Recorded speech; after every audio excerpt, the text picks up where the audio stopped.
Ya, bismillahirrahmanirrahim. Assalamualaikum warahmatullahi wabarakatuh. Kita ketemu lagi. Sekarang kita akan coba bahas tentang m-commerce ya.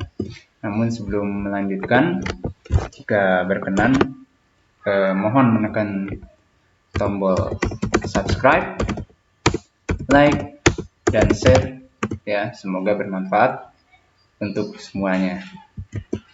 Baik, nah jika materi sebelumnya Anda pernah dengar e-commerce ya. Jadi bahkan Anda sudah belajar membuat websitenya ya di salah satu video dalam channel saya ini. Nah, sekarang kita belajar apa itu m-commerce ya, m-commerce. Kalau Anda sudah paham commerce, memahami m-commerce mungkin lebih mudah ya. Baik. Kita mulai dulu overview-nya nih. Jadi saat ini banyak enterprise, perusahaan yang borderless ya. Borderless, dan kebutuhan akan komunikasi mobile itu meningkat dengan cepat ya, increasing rapidly, jadi meningkat dengan cepat. Ditambah lagi fakta bahwa banyak penduduk bumi ini banyak yang sudah memiliki mobile phone ya, telepon mobile. Dan dari mobile phone tersebut kebanyakan adalah yang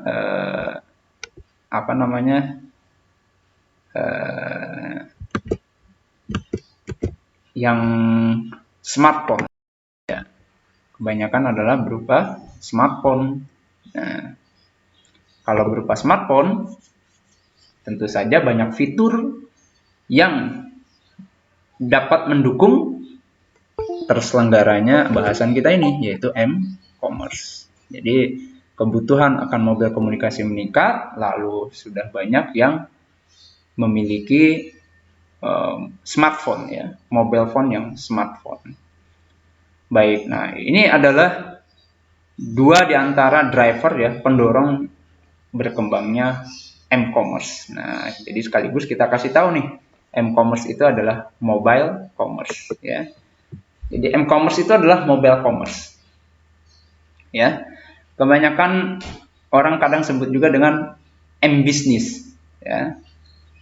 Ya, definisinya sederhana saja ya, melakukan e-commerce menggunakan mobile devices, menggunakan perangkat mobile tentu saja, dan wireless network. Karena mobile berarti wireless ya, tanpa kabel. Jadi melakukan e-commerce menggunakan perangkat mobile dan jaringan wireless. Contohnya, ketika Anda membayar suatu item ya di vending machine, atau vending machine ya, mesin yang biasanya ada, tahu di Indonesia ada nggak ya, kalau di luar negeri itu ada vending machine namanya. Kita tinggal pencet mau barang yang mana, nanti keluar barangnya, lalu kita bayar gitu ya. Nah, kalau kita bayarnya pakai iPhone gitu, dari aplikasi tertentu di iPhone, yaitu contoh menggunakan m-commerce ya, contoh suatu aplikasi m-commerce. Atau ketika Anda membayar pajak, ketika misalnya memasuki suatu area tertentu lalu bayarnya pakai aplikasi di handphone Anda, nah itu contoh dari m-commerce ya. Baik, nah jadi dengan adanya m-commerce itu menyediakan opportunity ya, menyediakan peluang untuk apa ya, bagi pelaku bisnis untuk menawarkan, to deliver new services ya, layanan baru ke customer-nya, customer yang udah ada, kan dia sudah punya pelanggan nih. Nah, dia bisa deliver new services, dia bisa create berbagai macam layanan baru, produk baru, atau apapun itu untuk konsumennya yang sudah ada, dan untuk attract new customer, untuk mendapatkan konsumen baru ya. Jadi tadinya dia sudah punya konsumen, tapi dengan berkembangnya m-commerce dia tambahkan suatu fasilitas tertentu ya, atau menu tertentu, atau modul tertentu, atau barang tertentu, sehingga konsumen yang sudah ada semakin satisfy, semakin puas, ya, sehingga semakin loyal, atau juga mendatangkan customer baru. Oh, di sana sudah bisa seperti ini, sudah bisa seperti itu. Gitu ya. Nanti kita bahas sambil berjalan ya, contohnya ya. Baik. Nah, ini adalah landscape of m-commerce ya. Landscape-nya kayak gini, ya. Landscape-nya kayak gini. Jadi di sebelah sini ini ya, ini adalah enabling teknologi ya, bahasanya. Teknologi yang memungkinkan terwujudnya m-commerce ya. Berkembangnya standar 3G zaman dulu, lalu ada Wi-Fi, 4G, WiMAX, lalu ada wireless network transmission media yang makin berkembang, ada fiber optik dan lain sebagainya. Kemudian internet akses standar ya, hardware, mobile device yang semakin bagus ya. Softwarenya juga sudah, browsernya sudah ada di versi mobile dan lain-lain ya. Lalu ada GPS, ada macam-macam ya. Ini adalah enabling teknologi ya. Atau kalau di sini technical foundation. Jadi teknologi-teknologi ini yang memungkinkan munculnya sebelahnya. Nah, sebelahnya apa? Kemampuan-kemampuan atau atribut-atribut dari m-commerce. Bahwa suatu m-commerce itu atributnya ya, ciri khasnya atau ya boleh saya bilang ciri khas atau atribut sih. Kalau di teori nyebutnya atribut. Atributnya itu yang pertama bahwa dia ubiquity. Yang berikutnya mobility. Broad reach ya, menjangkau secara luas. Lalu konektivitas dan convenience. Lalu personalization, lalu cost reduction. Ya, sehingga ada juga kemampuan untuk ubiquitous computing. Jadi gara-gara ada ini ya muncul kemampuan atau berkembangnya ubiquitous computing. Context aware system, intelligent system dan lain-lain. Ditambah dengan faktor pendorong lainnya bahwa sekarang orang sudah mulai budayanya menggunakan handset. Kemudian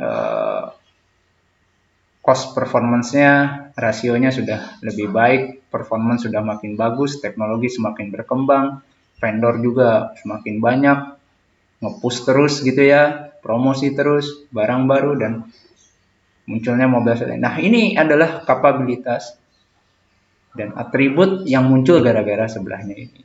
Jadi ada ubiquity dan lain-lain. Nanti kita bahas satu-satu. Nah, dengan adanya kapabilitas, kemampuan ini dan atribut-atribut ini, maka memungkinkan dikembangkannya berbagai macam aplikasi m-commerce.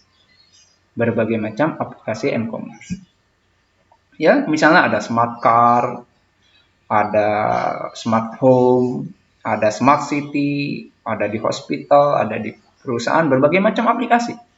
Ada aplikasi m-commerce, l-commerce, nanti kita bahas ini location based commerce ini ya. Kemudian ada berbagai consumer application, macam-macam nanti aplikasinya. Ya. Jadi ini adalah sebelah sini adalah teknologi yang enabling, memungkinkan munculnya ini. Lalu dengan adanya kapabilitas dan atribut tersebut, maka memungkinkan dikembangkannya berbagai macam aplikasi m-commerce. Jadi petanya seperti ini, landscape-nya begini. Nah, tadi bahwa atribut dari m-commerce itu ada 5 ya. Yang pertama ada ubiquity. Ubiquity artinya being everywhere, ada di mana-mana ya. Pada waktu yang sama, ada di mana-mana pada waktu yang sama. Nah, ini dimungkinkan difasilitasi dengan adanya wireless computing. Ya, seperti kita tahu sekarang kan Wi-Fi akses sudah banyak, di banyak tempat sudah banyak aksesnya. Dan kebanyakan penduduk bumi sudah punya mobile phone dan itu setengah diantaranya katanya pakai smartphone. Ya, ini memungkinkan ubiquity. Ya. Nah, kemudian atribut yang berikutnya adalah convenience and capabilities. Jadi katanya having mobile device itu meningkatkan convenience of communication. Jadi meningkatkan kenyamanan berkomunikasi. Ya.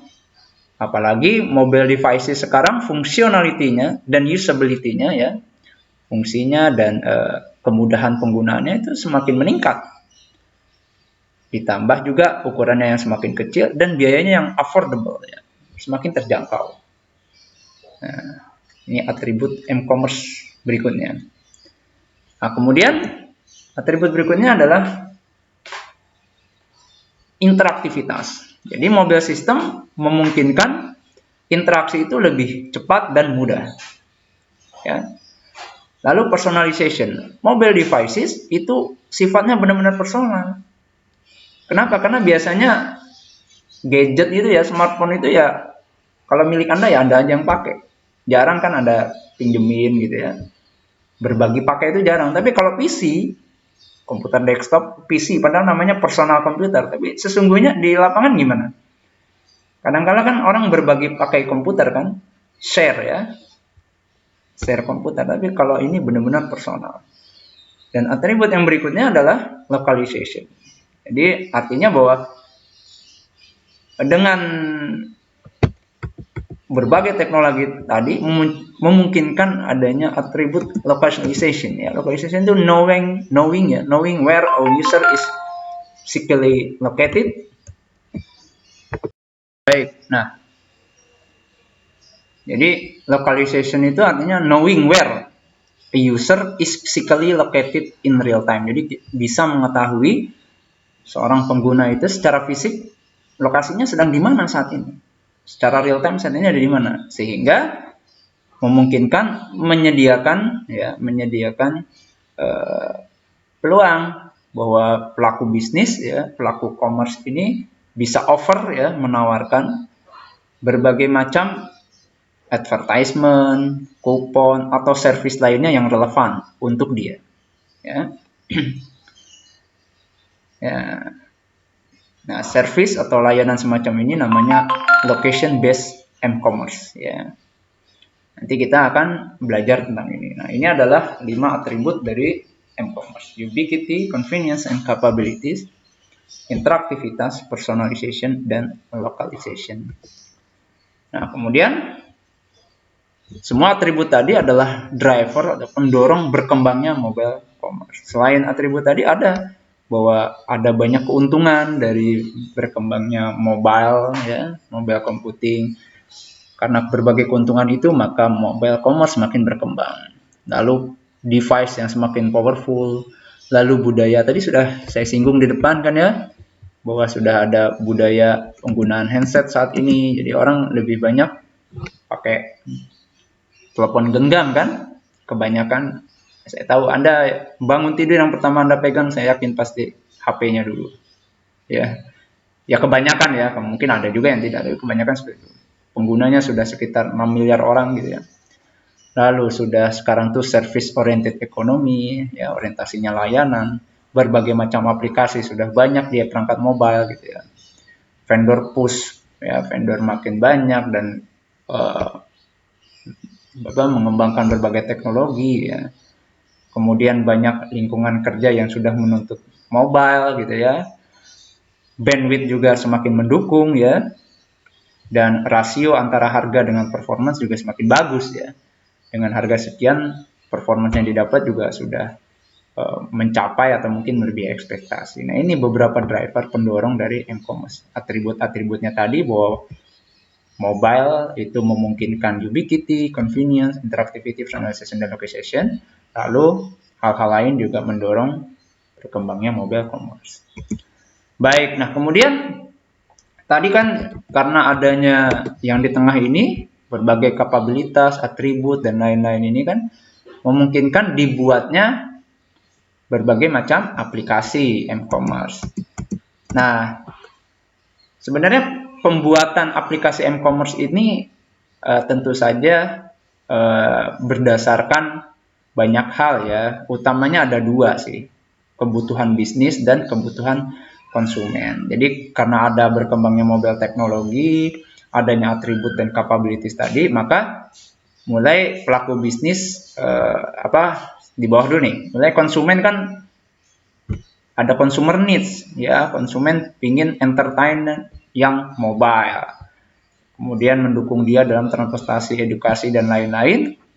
Nah, Dan di pelaku bisnis pun memunculkan beberapa business needs ya. Ada 4 ya. Field employee mobility, field mobility, fleet mobility, warehouse management, dan DSD. Nah, ini memungkinkan dibuatnya ya, berbagai macam aplikasi e-commerce, baik di sektor perbankan, di sektor kesehatan, di sektor pendidikan, banyak sekali ya, berbagai macam industri mulai menerapkan penggunaan e-commerce application. Nah, tadi bisnis need-nya ya, kebutuhan bisnisnya ada 4 ya yang mendorong berkembangnya ini ya. Oke, bisnis need-nya itu ada 4. Yang pertama field mobility, bahwa kebutuhan dunia workforce yang semakin mobile gitu ya. Kan kebanyakan sekarang kayak contoh aja ya, untuk repairing ya, sudah mulai bukannya mobil kita yang datang ke bengkel, tapi teknisinya yang datang ke rumah kita atau yang datang ke lapangan langsung, itu kan sudah ada. Nah, itu tentu saja membutuhkan sesuatu yang memungkinkan teknisi atau montir itu di lapangan bisa menginput langsung masuk ke sistem di kantornya. Nah, itu kan hanya memungkinkan kalau adanya aplikasi mobile ya. Karena hubungannya dengan konsumen ya, e-commerce jadinya. Ingat teori kita di awal kuliah, commerce itu 2 kan. Hubungannya dengan konsumen dan hubungannya dengan supplier. Nah, kemudian ada fleet mobility ya. Mendukung mobil ya, vehicle ya, kendaraan. Jadi butuh aplikasi yang mendukung vehicle in order untuk meminimize downtime ya, meminimalkan waktu, nah sekaligus meningkatkan effectiveness, efisiensi, dan utilization. Nah, butuh sesuatu yang mensupport ini apa nih gitu ya, supaya misalnya kalau kita adalah perusahaan yang fokusnya adalah menyediakan layanan pengantaran, taksi gitu kan ya. Nah, agar dari satu titik ke titik yang lain mendapatkan jalur tercepat, pengguna satisfy ya, pelanggan kita puas, maka tentu saja butuh sesuatu nih yang memungkinkan itu terjadi. Nah, butuh berarti lagi-lagi aplikasi e-commerce yang bisa tracking jarak tercepat dan lain sebagainya kan gitu. Jadi gara-gara bisnis need ini dibuatlah berbagai macam application berbasis mobile yang khusus buat commerce ya. Jadi m-commerce application. Nah, kemudian warehouse management ya.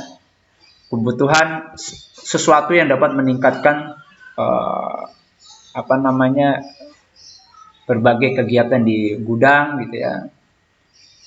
Supaya misalnya kalau ada barang baru, supaya ngentrinya cepat, gimana caranya, bisa nggak di scan set langsung masuk ke data gitu, dan banyak jadi.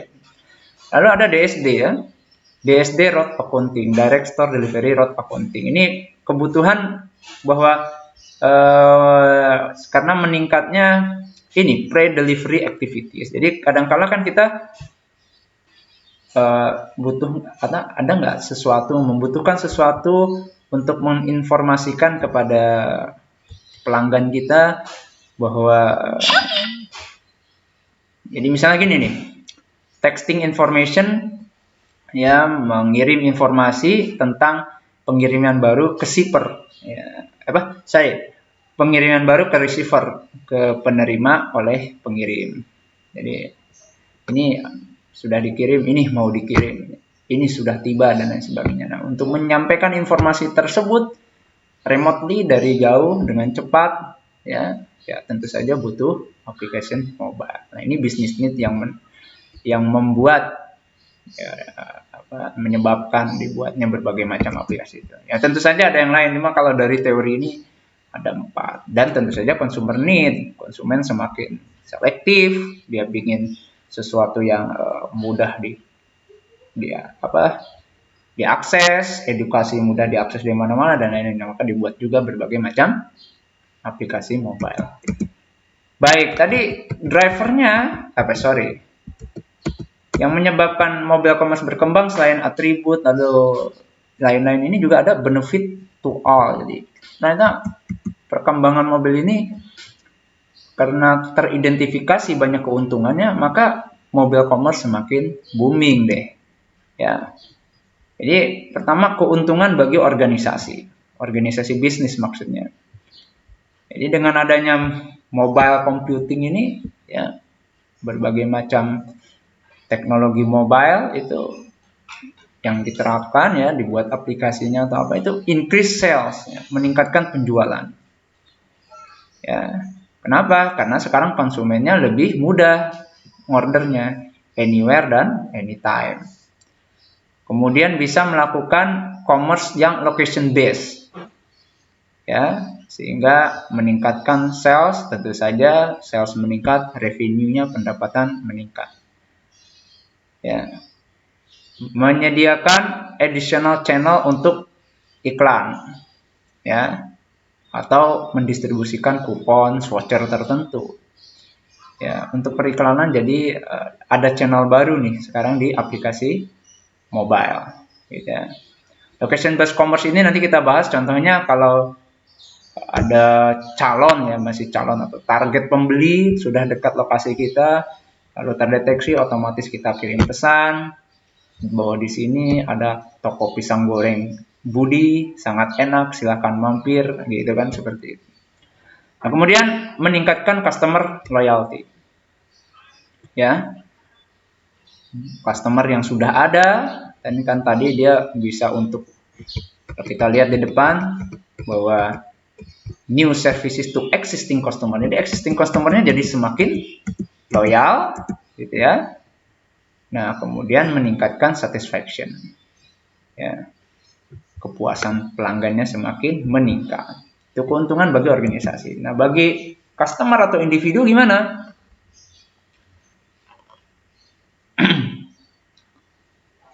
Oke, nah, memungkinkan melakukan proses e-commerce any place, anytime.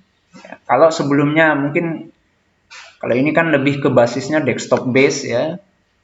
Jadi kalau dengan aplikasi mobile, any place, anytime. Membantu belanja, ya, by providing real-time information, ya, dan berbagai bantuan lainnya. Menolong organization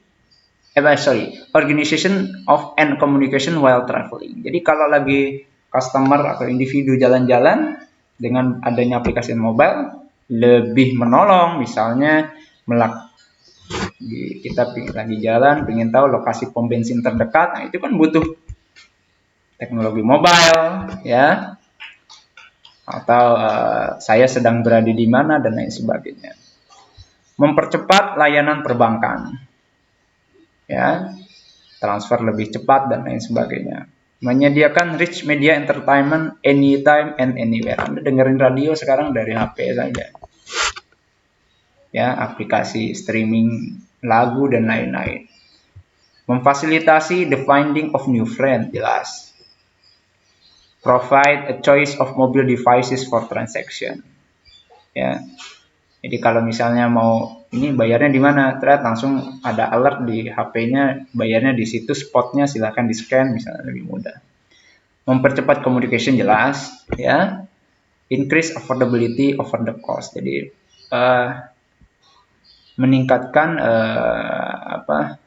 affordability, ya, lebih mudah terjangkau untuk beberapa hal dengan adanya meningkatnya teknologi mobile. Jadi nggak perlu beli desktop, kan kalau kita beli komputer desktop jauh lebih mahal mungkin. Sekarang di gadget ada semua, jadi lebih murah dari segi itu, ya. Kemudian benefit to society banyak, ya, contohnya self driving cars, ya, tentu mengurangi kecelakaan di jalan raya, kan itu keuntungan buat lingkungan sekitar, ya. Smart city, gitu ya, menolong untuk populasi city itu, gitu ya. ada untuk dari sisi medical care, education, law enforcement, dan lain-lain. Nah, mengurangi pemborosan energi. Nanti ada contohnya di belakangnya, kok bisa ada benefit semacam ini.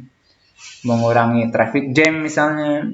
Jadi kan karena dengan aplikasi mobile, misalnya bisa dia tahu ada sensor, kalau dari sisi misalnya ada simpang 4, dari sisi sini sepi selalu, sisi ini selalu ramai, maka durasi lampu merahnya kan bisa diatur sesuai ramai tidaknya. Nah, itu kan ada sinyal yang saling bertukaran, ya wireless, lagi-lagi application mobile dibutuhkan di situ. Ya. Nah, jadi hardware dan software apa saja yang enable mobile computing, ya, sehingga semua benefit tadi ini ada. Pertama, tentu saja ada mobile devices, perangkat mobile di tangan Anda, berupa tablet, smartphone, atau wearable jam gitu ya, atau yang lainnya, Google Glass gitu ya. Nah, yang memungkinkan user untuk connect secara wireless ke jaringan. Kalau nggak punya mobile devices ya nggak bisa. Kemudian hardware atau software lainnya atau protokol atau aturan tertentu lainnya ya, atau boleh dibilang ini fitur lainnya yang memungkinkan wireless connection. Misalnya network access point itu berarti perangkatnya Wi-Fi. Wi-Fi itu seperangkat aturan sebenarnya, protokol Wi-Fi gitu ya. Teknologi Wi-Fi ya, dia teknologi ada aturannya, ada protokolnya, layeringnya dan lain-lain. Nah, ini kan karena berkembangnya teori tentang Wi-Fi jadi muncul Wi-Fi. Lalu dan infrastruktur lainnya misalnya GPS locator. Nah, hal inilah yang bisa connect ya, terjadinya koneksi ya, dari mobile devices ini. Ada mobile devices dan mobile devices nggak bisa connect kalau nggak ada ini kan. Dan komponen lainnya yang mendukung ya. Ya sama seperti e-commerce. Kan kalau Anda beli mobile, tentu saja harus ada di sana ada web servernya di sana ya, yang menjual barangnya kan gitu. Web servernya ngambil data, ada database servernya. Ya, Anda bayar berarti ada payment gateway-nya. Misalnya bayar pakai PayPal atau pakai credit card gitu. Sama. Jadi ada komponen pendukungnya. Ini adalah hardware dan software infrastruktur yang enable mobile computing. Nah, kita bahas adalah mobile devices, kayaknya nggak perlu dibahas ya, kan ada smartphone, tablet, Google Smart Glass tadi saya sebut, PDA gitu ya, zaman dulu ya, PDA atau wearable devices ya, jam. Kalau saya sebut merek tuh Samsung ada tuh, Samsung Watch Gear itu bagus tuh ya. Kemudian ada support tadi, bisa berupa barang ya, berupa device, bisa maksudnya bisa berupa alat gitu ya, chip atau apa, atau bisa berupa teknologi, bisa berupa protokol, macam-macam nih ada supportnya. Ada RFID, berkembangnya teknologi RFID, sehingga sekarang bayar cukup tempel aja jadi gitu kan ya. Kemudian berbagai macam software mobile computing ya, makin berkembangnya mobile portal dan content provider ya. Content provider mobile kan makin berkembang sekarang, banyak startup yang menyediakan ini ya. Mobile portal itu macam web portal tapi mobile gitu ya. Lalu teknologi SMS ya, ini yang teknologi lama yang tentu saja tetap mendukung ya, MMS. Lalu berkembangnya location based service ya, ada voice support service ya, Anda tahu Siri dan lain-lain gitu ya. Kemudian ada teknologi wireless telecommunication network ya, WAN, MAN dan lain-lain. Dan untuk misalnya kalau aplikasinya mobile berupa web, ada wireless application protocol dan lain-lain, banyak. Ini berbagai macam supportnya ya. Kemudian ini contoh m-commerce bekerja gimana. Jadi user initiate request, misalnya mau beli apa, nyari apa.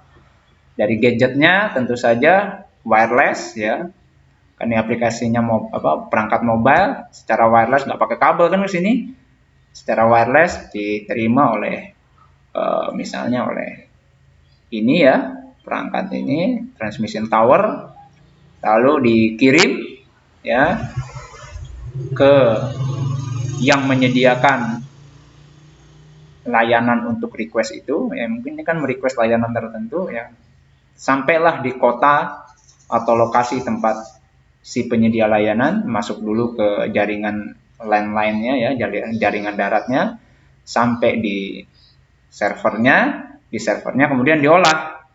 Dia minta apa sih? Ya misalnya website yang diminta atau halaman yang diminta ketemu, ya ketemu, lalu sama web server dikirim balasannya, nih halaman yang engkau minta atau antar muka yang engkau minta, ya kemudian masih berupa HTML misalnya, lalu diubah ke wireless language, lalu dikirim, muncul di browsernya si ini. Seperti itu prosesnya. Ya tentu saja kita lihat ada hardware dan software yang memainkan peranan di sini, semua yang tadi itu ya. Ada gadgetnya, ada teknologi wireless telecommunication-nya, dan lain-lain. Baik, nah dengan berkembangnya mobile computing ini ya, kan tadi oke, kalau kita lihat gambar landscape-nya kan gini tadi. Depan. Teknologinya ada, membuat berbagai kemungkinan kapabilitas dan atribut, sehingga bisa dibuat berbagai macam aplikasi. Nah, aplikasi yang dibuat untuk m-commerce itu banyak. Ya, kalau mau dikelompokkan berbagai buku mungkin beda-beda. Kita bahas beberapa di antaranya ya. Yang pertama ada aplikasi yang sifatnya mobile financial application. Paling gampang apa tuh? Mobile banking, m-banking. Sekarang banyak bank yang untuk memuaskan pelanggannya, pelanggannya bank siapa berarti? Nasabah. Nah, dia menyediakan servis baru, layanan baru, bahwa sekarang bisa mobile banking misalnya. Ya. Jadi bisa transaksi lewat HP saja gitu ya. Gitu. Nah, kemudian ada juga mobile stock trading. Nah, mobile stock trading ini contohnya kalau di Amerika ada e-trade mobile gitu ya. Jadi kita bisa jual beli stok itu apa, saham dari HP saja. Ya, dengan e-trade mobile ini, aplikasi ini kita bisa tahu harga terkini berapa, grafiknya bagaimana, ya, kesehatan saham itu, ya, semacam itulah. Langsung dari gadget itu aja langsung jual beli cepat. Nggak perlu Anda datang ke bursa saham, gitu ya. Kemudian ada real estate mobile transaction. Jadi kalau di Amerika sana ada tuh. Kalau orang mau beli rumah, nggak perlu lagi datang ke lokasinya.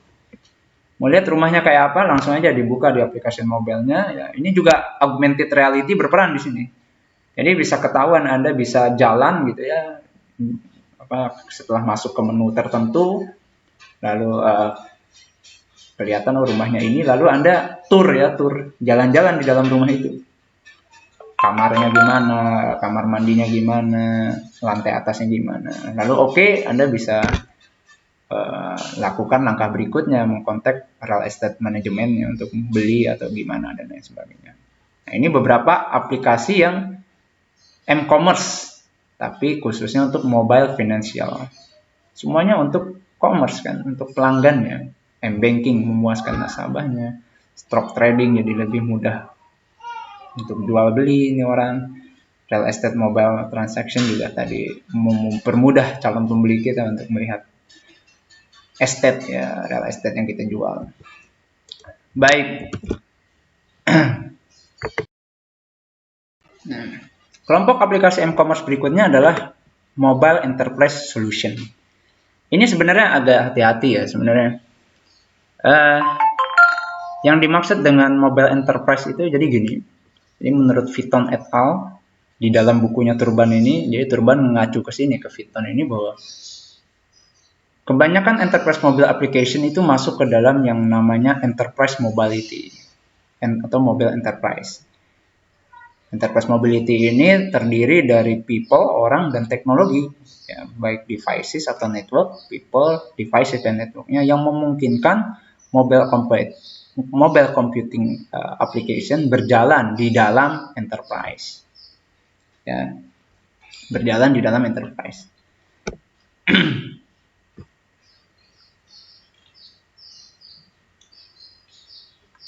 Oke. Nah, sorry. banyak gangguan batuk ya. Oke, nah jadi definisinya gini, mobile enterprise itu adalah mobile application yang digunakan oleh perusahaan to improve kegiatan operasinya ya, karyawannya, untuk fasilitasnya dan berbagai macam supply chain di dalam enterprise-nya dan with business partner. Nah, di sini nih pintu masuknya. Jadi kalau tadi di depan masih within enterprise, kalau within saya agak kurang cocok karena kalau di dalam enterprise itu di bisnis kan ada distinction perbedaan e-business dengan e-commerce kan gitu. Kalau e-business itu di dalam dan di luar. Tapi kalau di luar saja itu kan e-commerce. Definisi yang kita sepakati di pertemuan video lainnya kan begitu. Nah, jadi mobile application yang untuk di dalam dan dengan bisnis partnernya. Tentu saja karena bahasan kita sekarang m-commerce, commerce, jadi kita fokus yang dengan bisnis partnernya. Bisnis partnernya siapa? Ya ada customernya, atau kalau dia perusahaan, di bawahnya perusahaan kan mungkin distributornya, retailernya, dan lain-lain. Atau suppliernya, dan lain-lain. Ya. Nah, kebanyakan yang memakai mobile application enterprise, mobile enterprise solution ini ya, yang mobile application ini, itu adalah mobile worker. Ya, pegawai di kantor yang mobile. Maksudnya apa? Di mana dia sekitar 10 jam seminggu itu tidak berada di tempatnya. Bekerja, tapi di mobile gitu. Remotely. Bukan remotely ya. Beda lagi. Jadi dia nggak di kantornya, dia terpaksa ke lapangan gitu.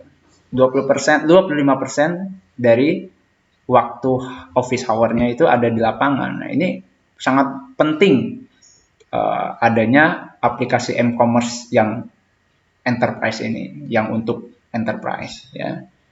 Jadi contohnya untuk apa? Sales team penjualan ya. Kalau udah sales team ini biasanya nanti aplikasi yang masuknya ini nih, Salesforce Automation ya biasanya. Jadi ketika misalnya datang ke distributornya atau retailernya atau agennya atau apa, dia bisa langsung tuh ketika ada orderan baru bisa langsung cek stoknya saat itu juga, di gudang ada berapa, bisa dikirim kapan ya, atau ada terjual berapa, nah langsung saat itu juga. Jadi membantu proses penjualan saat itu juga gitu ya. Nggak perlu lagi mau mesen apa nanti balik dulu ke kantor, kan enggak. Jadi langsung saat itu juga. Nah, itu kan butuh aplikasi mobile. Nah, memang membantu si mobile worker ini untuk pekerjaannya, tapi kan secara nggak langsung juga satisfying konsumennya.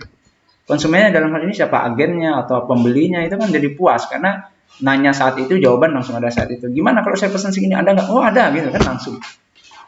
Ya, nah, jadi m-commerce juga masuk di sini. Ya. Atau traveling profesional gitu ya, pemandu dan lain sebagainya kan butuh aplikasi mobile untuk memuaskan. Kan nggak lucu kalau misalnya orang-orang yang dia pandu misalnya habis ini kemana? Bentar, saya nggak tahu, nanya dulu, berhenti pinggir jalan, kan enggak. Jadi dia lihat aplikasinya saja setelah ini kemana. Telekomuter dan misalnya repair people tadi ya, montir kan sudah banyak tadi di awal saya sudah bilang di depan. Banyak juga tuh yang teknisi itu yang mendatangi mobil yang perlu diperbaiki. Nah, di situ dia isi tertentu langsung di aplikasi mobilenya. Nah, ini termasuk dalam mobile enterprise solution. Ya, jadi dia orang-orang ini membutuhkan akses ke data-data di kantornya ya. Nah, itulah butuh mobile application. Kemudian m-commerce berikutnya adalah yang aplikasi boleh masuk dalam kelompok mobile entertainment. Ada streaming musik, jelas ya. Anda sekarang jadi produsen musik tuh kalau mau jualan musik parameternya kadang-kadang sekarang udah bukan lagi berapa juta kopi kaset ya, udah zaman kapan, CD juga enggak. Tapi berapa banyak streaming yang terjadi karena sudah banyak penyedia streaming yang langsung di gadget. Nah, jadi dan lebih mempermudah oleh penikmat musik untuk mendapatkan musik yang diinginkan. Jadi m-commerce juga ya. Di mobil atau mobile games jelas, mobile gambling nggak usah dibahas ya. Atau mobility and sport. Nah, ini tadi gara-gara ada mobile computing, berbagai macam produsen menyediakan new services atau bahkan produk baru. Kadang mereka berkolaborasi ya, untuk memanfaatkan berkembangnya mobile ini. Contohnya Nike dan Apple itu pernah bikin iPod Shoe kalau nggak salah. Nano namanya kalau nggak salah. Itu dia bisa nyatet kalau Anda lagi workout itu apa lagi nge-gym atau apa, lagi latihan, training gitu ya. Anda bisa dihitung berapa kalori yang sudah terbakar gitu, langsung masuk ke iPod Anda gitu. Nah, semacam itu. Ya, nah itu kan devices itu kan mendukung penjualan iPod dan Nike jadinya kan, Nike produsen sepatu itu ya. Satisfying konsumennya juga, jadi loyal juga. Ada barang yang seperti itu. Nah, kemudian ada juga yang aplikasi yang sifatnya service industry consumer application. Ya, untuk industri layanan. Contohnya layanan kesehatan. Ya, jadi ada sekarang mobile application yang memungkinkan dokter tuh dari pinggir tempat tidur langsung pesan obat ya. Obatnya apa saja langsung masuk ke apotik ya. Jadi bukan diketik dulu tapi langsung aja di gadgetnya gitu. Ya ketik juga sih tapi lebih cepat, langsung di sebelahnya si pasien gitu ya. Lalu bisa berbagai macam lainnya langsung saat itu juga. Atau kalau Anda pernah mungkin mencoba layanan kesehatan ini, misalnya kalau kayak gini nih, sekarang kan zaman-zaman gini, Anda bisa bertanya langsung dari gadget ke dokter secara online, ya ada aplikasinya, Anda bisa langsung kalau ciri-ciri simptomnya ya gejalanya begini, sakit apa gitu. Nah ini mobile application, e-commerce juga ya. Kemudian hospitality management misalnya untuk hotel ya, Anda melakukan travel reservation langsung aja dari gadget Anda. Atau misalnya public safety and crime prevention, misalnya di Vietnam dan Australia ya mobile kamera digunakan ya untuk memfoto car yang belum car itu mobil yang belum terdaftar, jadi bisa dicurigai apakah ini curian atau tidak ya, otomatis. Oke, nah itu berbagai macam aplikasi e-commerce yang akhirnya dikembangkan karena ada berbagai atribut dan kapabilitas dari teknologi mobile. Nah, ada yang khusus lagi nih, ada location based mobile commerce ya, atau kadangkala disebut juga dengan e-commerce. Itu adalah penggunaan location finding system, misalnya perangkat GPS ya atau teknologi sejenis ya, untuk to find ya, untuk mencari di mana customer berada ya, yang dengan mobile device-nya itu. Karena yang dicari sebenarnya sinyal dari mobile device-nya ya, di mana customer device tersebut. Nah, atau di mana objek tertentu berada ya. Nah, kemudian menyediakan provide relevant service ya. Ya. Jadi objek tertentu berada di mana dan dia nyediain layanan apa sih objek itu. Nah, sehingga iklan atau saran ya, suggestion bisa diberikan kepada si customer. Ya. Intinya LBC adalah the delivery of e-commerce transaction to individual in a known specific location at a specific time. Ya. Nah,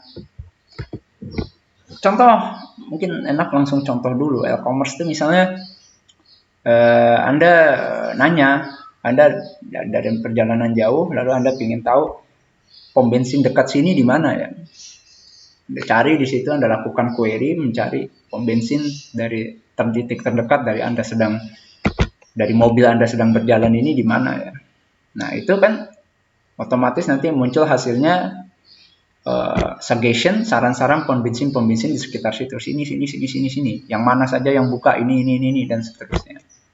Jaraknya sekian dan seterusnya. Ini adalah location based e-commerce. Ya. Kan perlu baca titik lokasi Anda. Anda sebagai pengirim titiknya di mana, lalu titik masing-masing pom bensin di mana. Nah, itu servernya bekerja itu. Ya, melakukan perhitungan tertentu lalu mengusulkan pada Anda yang mana saja. Nah, konsepnya dalam e-commerce itu ada 5 basis konsep, bahwa ada yang namanya pasti perhitungan location. Jadi di mana orang atau barang objek tertentu itu berada. Jadi ada namanya location. Ya. Lalu ada namanya navigation. Location biasanya berarti ada proses membaca Anda di mana titik lokasinya. Lalu ada navigation. Jadi konsep berikutnya dari e-commerce yang mendasari dia, ya, yang ada namanya navigation. Jadi pasti perlu ada kemampuan navigation, yaitu finding atau illustrating rute dari satu titik ke titik yang lain. Lalu tracking, ya, memonitor pergerakan objek atau orang, ya, kemana saja trackingnya. Ya. Kalau rute kan lewat sini sana. Kalau tracking kan sekarang kamu udah sampai mana, jalannya lewat mana gitu. Lalu mapping, harus bisa ada kemampuan menampilkan peta, ya, bisa GIS, bisa Google Map dan lain-lain. Dan ada timing, ya, perhitungan waktu, menentukan perkiraan waktu sampai, ya, atau lainnya, gitu ya, yang berbasis waktu. Ini basis konsep dasar e-commerce. E-commerce membutuhkan konsep ini dan ini.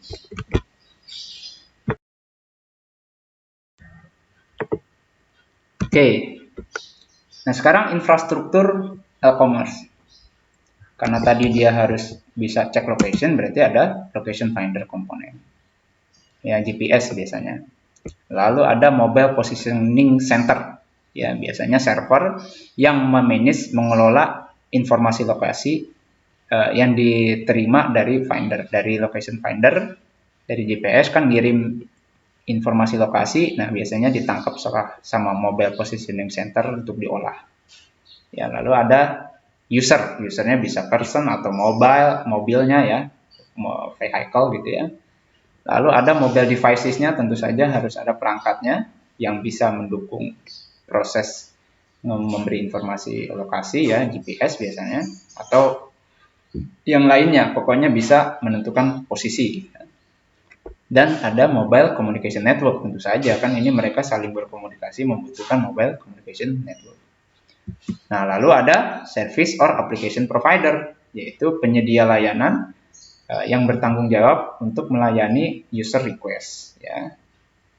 Jadi misalnya penyedia layanan informasi rumah makan apa, ya, dia berarti service or application providernya. Lalu data or content provider. Nah, service provider biasanya membutuhkan data untuk memberikan layanan, misalnya peta, ya, kemudian dan data lainnya. Nah, berbagai data itu biasanya harus dibeli dulu, ya, dibeli dulu. Nah, itu nanti data tersebutlah yang akan diberikan kepada user yang melakukan request.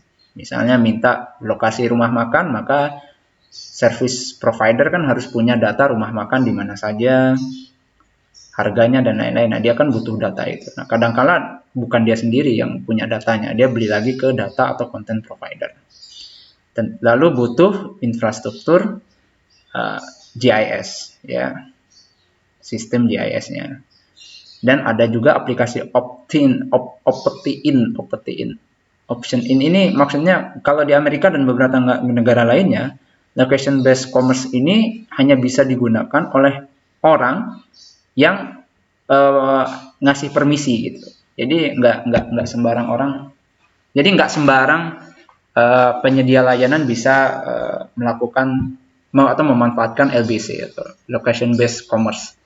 Jadi harus ada izin dari si pemilik mobile device-nya. Nah, itu ada aplikasi khusus, aplikasi tambahannya. Apakah mengizinkan untuk location based commerce atau tidak. Ini infrastrukturnya, ya. Oke, nah ini contohnya. Jadi end user misalnya meminta informasi tolong tampilkan pom bensin terdekat dari sini. Nah, informasi lokasinya si user ini nanti kan ditangkap oleh mobile network gitu ya, informasi lokasinya, memanfaatkan satelit juga kalau dia jauh gitu ya, lalu dikirim ke service provider. Nah, service provider ini mengolah informasi lokasi, titik lokasi, lalu mencari di database dia tentu saja dari yang dia punya, entah dari content provider atau apa, pom bensin itu ada yang terdekat dari titik yang dia dapat ini di mana saja gitu ya. Nah, nanti dia olah, dia tampilkan lewat GIS, tampil di end user gitu ya. Oke, nah ada banyak pemanfaatan location based commerce ini ya. Kalau dari sisi iklan, misalnya banner atau iklan promosi yang muncul kalau Anda mendekati titik tertentu ya. Jadi lokasi Anda, sering kan kalau kita lagi di tol, masuk ke lokasi daerah tertentu, langsung muncul SMS, silahkan mampir ke restoran ini gitu kan, karena sudah dekat atau gimana. Lalu ada billing and payment, pembayaran tol dan lain sebagainya misalnya.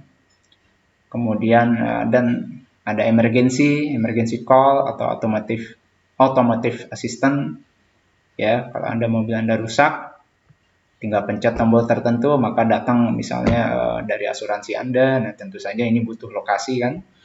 Lalu games, lalu informasi lainnya yellow pages atau shopping guide, bantuan untuk beli toko dekat sini di mana, toko baju dekat sini dan lain sebagainya.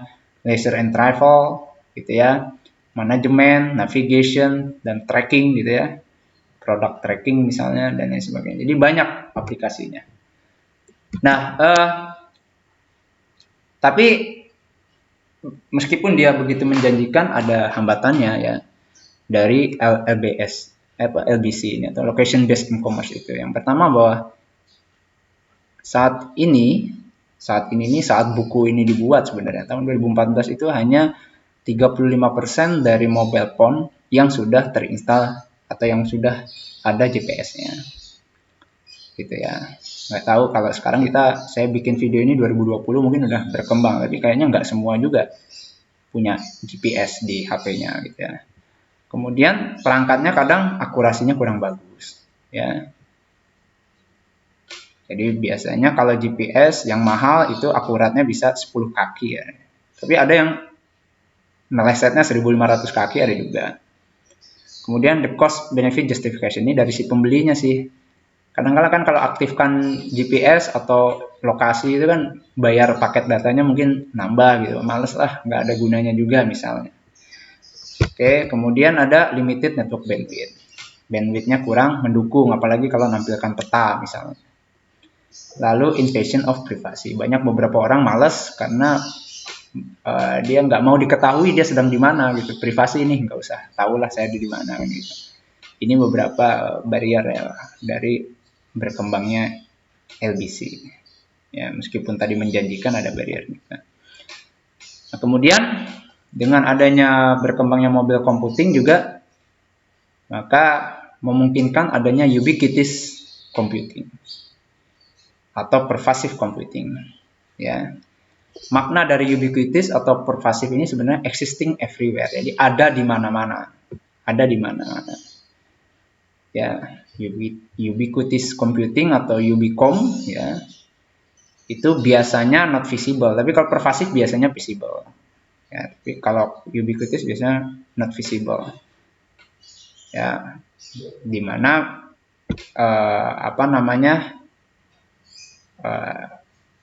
benda tersebut atau alat perangkat tersebut ditanamkan sesuatu ya, sehingga bisa saling komunikasi. Nah, di bawah ini ya. Jadi di dalam ubiquitous computing environment, jadi semua objek itu memiliki kemampuan untuk memproses, melakukan perhitungan. Jadi pasti ada mikroprosesornya.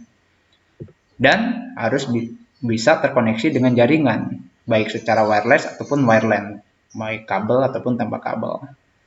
Biasanya internet. Jadi dia punya dua kemampuan itu, ada kemampuan memproses dan kemampuan berkomunikasi lewat jaringan. Nah, dua hal ini memungkinkan terwujudnya ubiquitous computing. Nah, memang nama lainnya ada embedded computing ya. augmented computing atau pervasive computing sih yang paling sering. Bedanya apa? Kalau pervasive computing biasanya not mobile. Jadi pada lingkungan yang tidak mobile. Contohnya smart home. Smart home kan tidak mobile ya. Home kan tidak mobile. Home kan di tempat itu saja rumah ya. Nah, biasanya wired ya. Biasanya kan dengan kabel ya perangkat-perangkatnya terhubung. Tapi kalau mobile object contohnya pakaian yang kita pakai sehari-hari atau mobil itu kan mobile. Nah, itu biasanya ubiquitous. Ya. Jadi kalau ubiquitous high degree of mobility, lebih menonjolkan mobility-nya. Oke, nah ada berbagai macam teori yang terkait dengan ubiquitous computing ini. Yang pertama adalah context aware computing. Ya, itu suatu teknologi di mana dia memiliki kemampuan memprediksi kebutuhan orang, kebutuhan pengguna.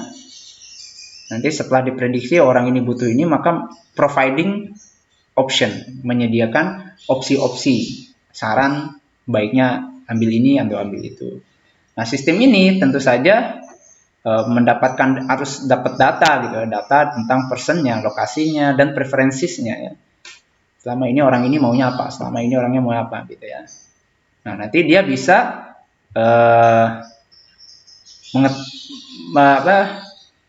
can sense the nature of personalized data. Jadi dia punya algoritma yang bagus untuk bisa mendeteksi orang ini kebiasaannya semacam ini, sehingga dia oke, kalau gitu saya usulkan ini. Ya, nanti kita kasih contohnya sekalian. Nah, teori lainnya biasanya terkait ubiquitous computing adalah Internet of Things. Ya. Jadi yaitu di mana banyak objek ya, apapun itu, orang atau barang ya, mobil atau animal yang ditanamkan mikroprosesor yang bisa berkoneksi ya, yang bisa connected mostly wireless ke internet, yang bisa terkoneksi secara wireless ke internet. Nah, karena dia bisa terkoneksi, maka memungkinkan di antara embedded mikroprosesor itu, kan tadi ditanamkan mikroprosesor di benda-benda tadi, di orang tadi. Nah, antar mereka jadi bisa melakukan M2M ya, machine to machine communication. Nah, contohnya gini lah untuk ubiquitous context aware IoT, saya ngambil satu contoh aja. Misalnya Anda masuk ke suatu rumah nih. Ya. Masuk rumah dalam keadaan muka masam atau muka sedih. Nah, di pintu Anda mungkin sudah terpasang sensor. Baca, oh orang ini sedang sedih. Nah, informasi bahwa Anda sedang sedih itu dikirim ke server yang ada di dalam rumah. Lalu server dalam rumah mengolah, memeriksa preferensi Anda. Anda ini kalau sedang sedih biasanya muter lagu apa?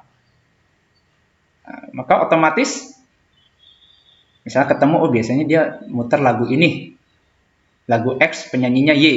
Udah, maka dia memerintahkan ke CD player yang ada di ruang tamu misalnya, untuk segera memutarkan lagu itu. Jadi pas Anda masuk rumah langsung lagu itu nyala. Gitu. Nah, itu contoh banyak itu context aware computing. Dia kan berarti sistem tersebut aware, context aware terhadap situasi, kondisi Anda sedang sedih. Dan preferensi Anda selama ini kalau sedih apa. Lalu ada IoT-nya kan. Jadi antara sensor dengan servernya berkomunikasi. Lalu servernya juga berkomunikasi dengan CD player-nya. Nyalakan lagu ini kan. Nah, mereka kan secara wireless, ya, ubiquitous kan, ubiquity kan. Seperti itu. Anda nggak ngapa-ngapain, dia nyala aja mereka semua. Dan itu biasanya not visible, Anda nggak lihat kan, nggak kelihatan. Kabelnya mungkin ini terhubung ini, cara kerjanya mungkin nggak kelihatan. Mungkin barangnya, mungkin alat sensornya mungkin nggak kelihatan juga. Mungkin kalau CD player kelihatan ya, tapi secara boleh saya bilang Anda nggak lihat bagaimana kok tiba-tiba lagu itu terputar gitu. Ya, seperti itu. Nah, contoh m-commerce lainnya, aplikasi m-commerce lainnya yang berbasiskan mobile adalah smart application. Untuk grid misalnya ini electricity atau rumah atau car atau lainnya. Contoh paling gampang dari smart application ini Smart amplification ini juga ubiquitous gitu ya, atau pervasif ya, karena kalau dia diam aja kan pervasif ya. Jadi a simple application of pervasive computing, contoh dari pervasive computing itu adalah penggunaan smart meter untuk mengukur penggunaan elektronik.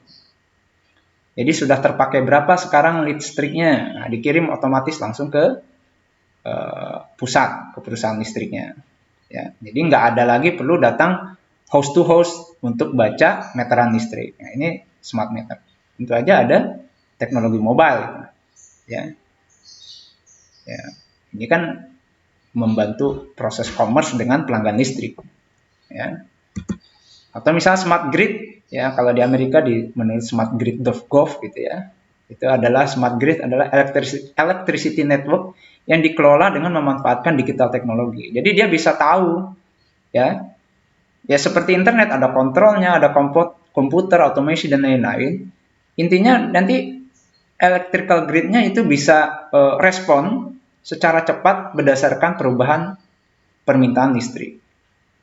Misalnya sisi sebelah sini sedang butuh listrik banyak, misalnya karena ada konser atau pertandingan sepak bola, maka lebih banyak ke sana aliran listriknya dibandingkan sisi sebelah sana sedang tidur pulas semua atau bagaimana, kan gitu.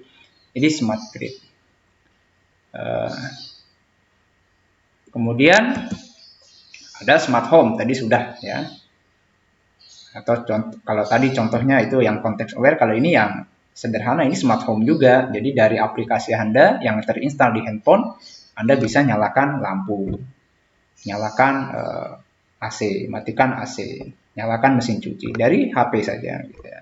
Itu kan mobile.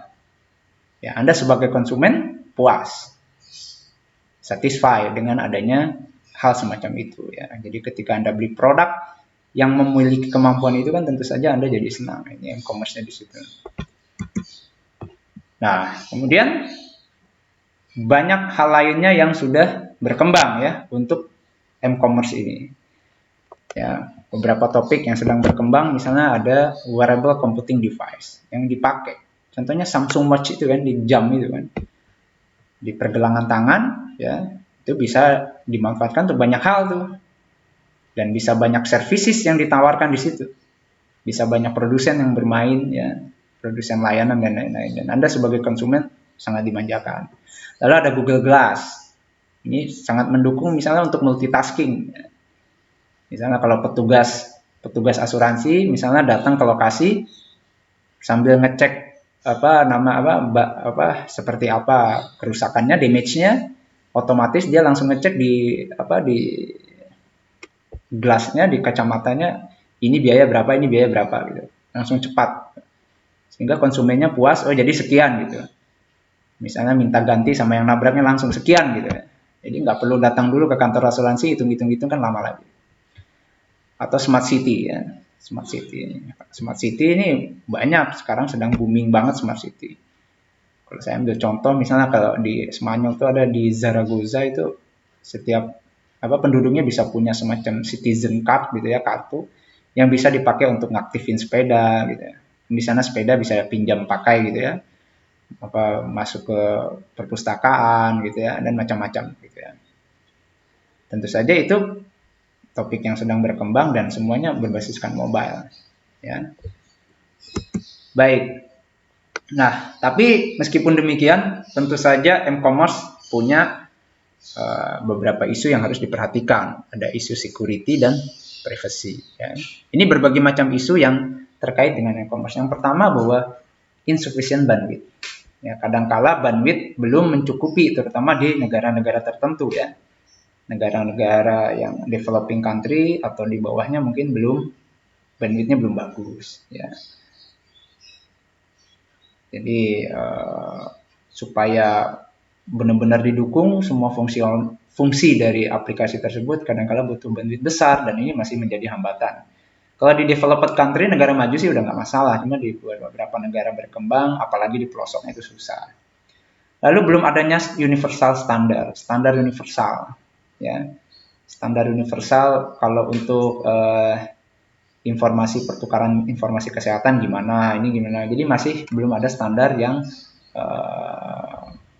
tunggal gitu ya.